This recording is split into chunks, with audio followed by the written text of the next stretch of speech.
Capital Record, where we defend free enterprise and capital markets because we believe in the dignity of the human person. Hello and welcome to David Bonson's Capital Record, brought to you by National Review, where this week I am going to sort of pull a page from a book that I myself wrote. Came out at the beginning of 2024 called Full Time: Work and the Meaning of Life, wherein I had a whole chapter dedicated to my critique of this concept of work-life balance.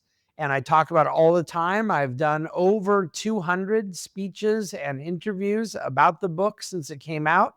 I'm unwavering in my disdain for the expression work-life balance, and it's something I've already sort of gone into a deeper dive on in the past as to why exactly it's such a big issue for me. Why am I bringing it up now? What does this have to do with Capital Record? Well, this weekend, Japan has gotten set to essentially elect a new prime minister, and I know it's very possible I will have this pronunciation wrong. I've heard it now pronounced in the last 5 days about a dozen different ways. So I'm sure one of these pronunciations is all right. But her name, and it is the first female prime minister that Japan will have ever had, Sanae Takaichi.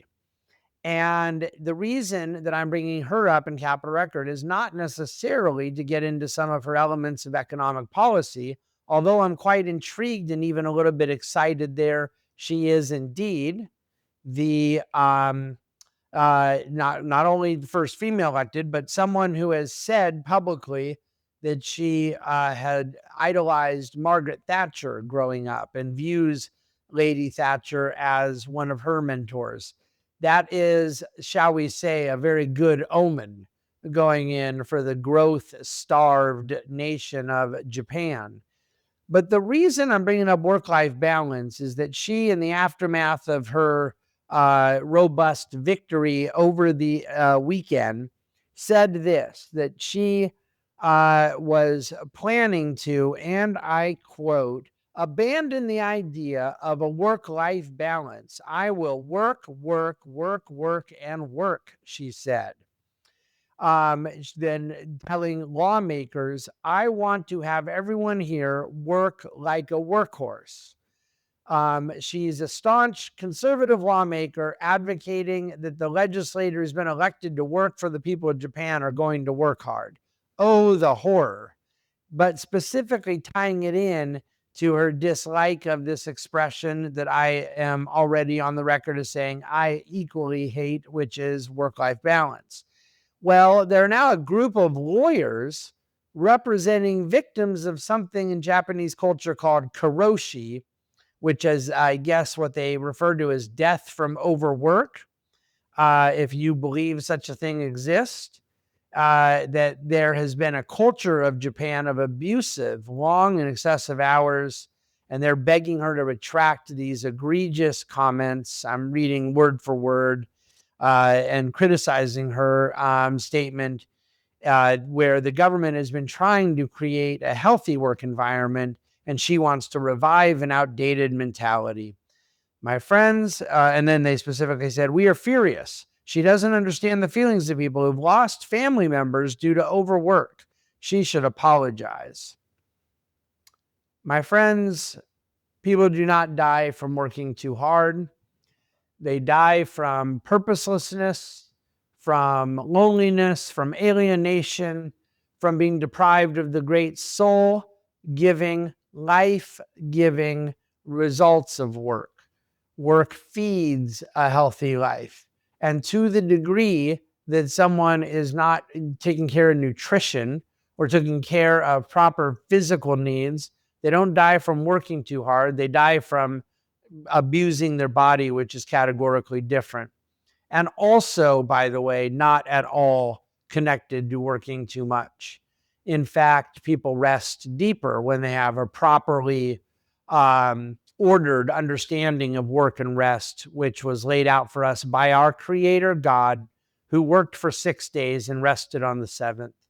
So there most certainly is a understanding of rest in the pro-work mantra. And in fact, I would say that there is a unimprovable understanding of both work and rest when one gets the order right, when one gets the sequence right, the frequency right, the ratio right, which is 6 and 1, as modeled by God and then made normative for us. Now, Japan is a country that has suffered from low, slow, and no growth since the late 1980s, when Whitesnake had the #1 single in the country. That's around the last time that Japan had real GDP growth that caught anyone's radar. At the time, they were the 3rd largest economy in the world, and they've now barely held into the top 10. Do you know how hard it is to drop from number 3 to 8 or 9 in basically one lifetime without a war, without some meaningful generational cultural moment that makes it happen? That kind of slowdown in growth is very, very hard to do. And they've been able to do it and then enable it, facilitate it, and baby it with an excessive overdose of fiscal and monetary policy that has fed the dragon, made it worse, but all the while enabling a both private and governmental sector to struggle not from overwork, but from underwork.